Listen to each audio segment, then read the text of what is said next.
Well, recently I was contacted by my friends over at Matt's Game Exchange, Matt and Gerald, to come on over and check out a really awesome trade-in that they just got. Actually, it was an acquisition. They purchased all this stuff from a private collector. This guy had evidently been collecting for a number of years. He had everything stored in a storage container, and there was over 187 systems, not including all the games that go with these systems. So there was a large amount of stuff to go through. They're still sorting through it to this day. I spent a little time over at the Matt's Game Exchange in Greensboro to help go through some of the stuff and check out some of the neat things that got in. I saw a lot of cool stuff. There's stuff I've never seen before.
Let's take a look at some of the treasures that I liked, and my buddy Justin at Matt's Game Exchange liked as well. Okay, well, let's take a look at some of the neat finds that Matt's Game Exchange has just come across this recently. This is Justin from Matt's Game Exchange.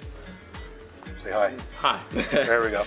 We picked out a few favorite stuff that Matt has got into his game store. Why don't you start off with one of your favorites? One of my favorites is probably going to be this PCFX right here. Big TurboGrafx fan personally, and this is NEC, the company that made TurboGrafx. This is basically their swan song console. It was released in Japan only, very briefly for a few months, never made it to the States, then it was discontinued shortly after that. So seeing this and seeing it with the box and everything in itself was a real nice find on its own. We have a few other obscure, lesser known consoles. We got the Pippin Atmark, which is Apple's only venture into the video game console market, if I'm not mistaken. Along with the keyboard attachment as well. Just some really crazy stuff here. This Dreamcast is a not licensed by Sega Dreamcast. It has the attachment screen like the PS1 did, so you can play games mobily. It has a carrying case and everything as well. Real hard to find, real hard to even find information about these things. They were discontinued and pulled shortly after they were released as well. Then we have this lovely little accessory. This is a pocket station. This was another Japan-only accessory. This is for the PlayStation 1. It's very similar to the Sega Dreamcast VMU. It's a memory unit, but it does have a screen on it and buttons and small little interactive games you can play as well. I'll let you take the reins on these guys. Well, some of my favorites that he has in here is, of course, this family computer, the Famicom, the original one from Japan, that has the disc system with it. And of course, he has this nice case that's full of the disc games that go with it. Incredible find here. Also, he's got a neat VFD game called Frisky Tom, which was based off the arcade game Frisky Tom. In the box, looks like it's in really great shape. I love VFD games, so this may be going home with me. He's also got a Mega Jet from Japan. This is basically a portable Genesis that you can carry around with you. Really neat console to get a hold of in your collection if you like collecting Sega stuff. And of course, you know, one of my favorites is the Vectrex.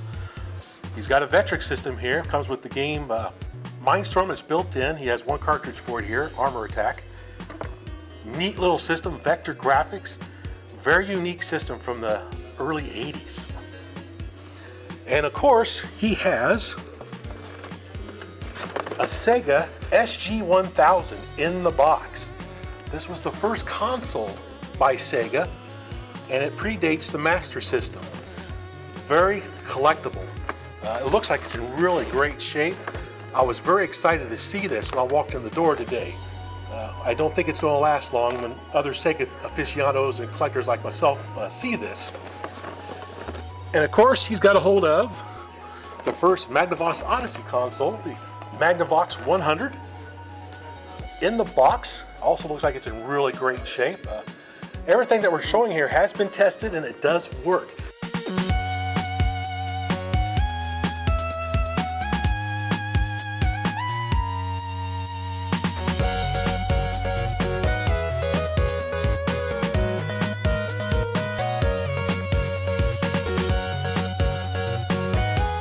Round 2 of more cool stuff that Matt has come across. Alright, so here we have, this is going to be the Super Graphics. This is also by NEC. We mentioned earlier the PCFX. This is an updated Turbo Graphics. It's got a little bit more computing capacity.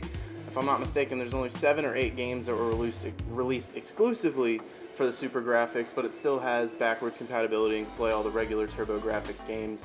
And one of the games released for the Super Graphics is forward or backwards compatible, whichever have you, and still works on the original Turbo Graphics as well. So that guy's really cool too. I've never seen one of those in person. This guy is real insane. This is a Sharp Famicom Twin system. It has the controllers already attached to it. It'll play the Famicom, I believe it's the disc, yeah, the disc and the cartridge-based games. Made by Sharp, not Nintendo. It's another import system, but very hard to find. Very, very awesome. These controllers have nice logos, player 2 and player 1 on both of them already indicated, so you don't have to follow the cord to the back of the console to figure out who's controlling Mario and who's controlling Luigi.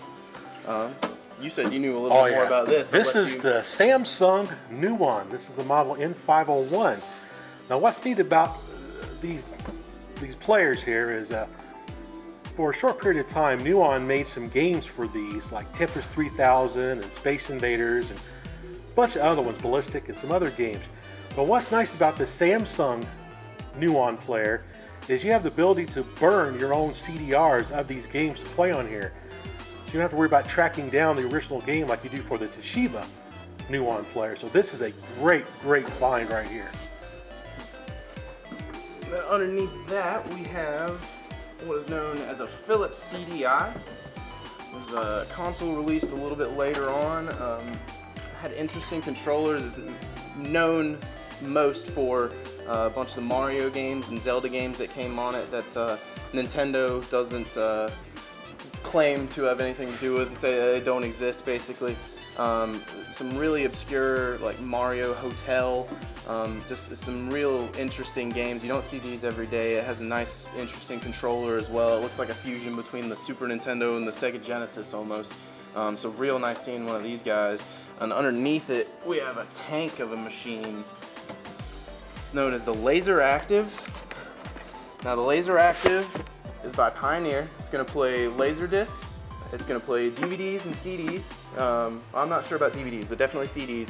It has these attachments here. This one's the Sega Genesis one, but it also has a TurboGrafx attachment where you plug in your controllers, you put in your cartridges or your HU cards and play them through here.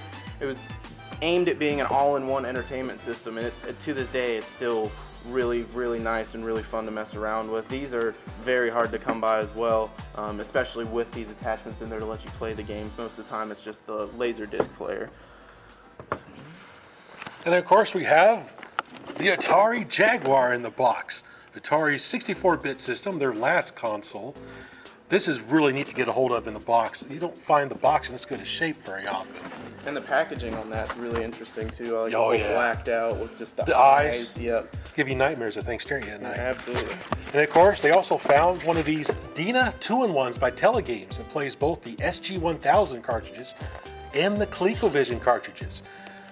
Very hard to come by one of these, especially in the box. They have a nice box Virtual Boy here. The box is a little ragged, but it's still pretty cool to find a box Virtual Boy. These are a pretty neat system, but they will hurt your eyes over time, I've noticed. Absolutely. And of course, one of my favorites is the Microvision. This was made by the same guy who made the Vectrix, Jay Smith. Really awesome. They have a boxed version of this. A lot of times you can't find these in working condition because the screen rots out over time, mainly due to heat. So if you get one of these things, make sure you keep them in a climate-controlled environment. Same could probably be said with just about all the retro consoles. You want Pretty to be much. sure they're Keep them all in a nice climate-controlled environment so they'll keep playing for years to come. Absolutely. Some really awesome treasures. This was just a small amount of what Matt actually has. He's still in the process of sorting stuff out. I saw a lot of Japanese import systems there, and I saw some other very unique systems as well, like a Cassette Vision by Epoch. And also saw a Creative Vision that came with a basic cartridge. Some really cool stuff at this store in Greensboro, North Carolina. So if you're interested in this stuff that you saw in this video, or like to check out what else Matt has gotten a hold of, check out his store in Greensboro, North Carolina. He's also got a sister store down in Florence, South Carolina. Both are really great stores. So check them out if you ever get a chance. Thanks for watching. Thanks for watching.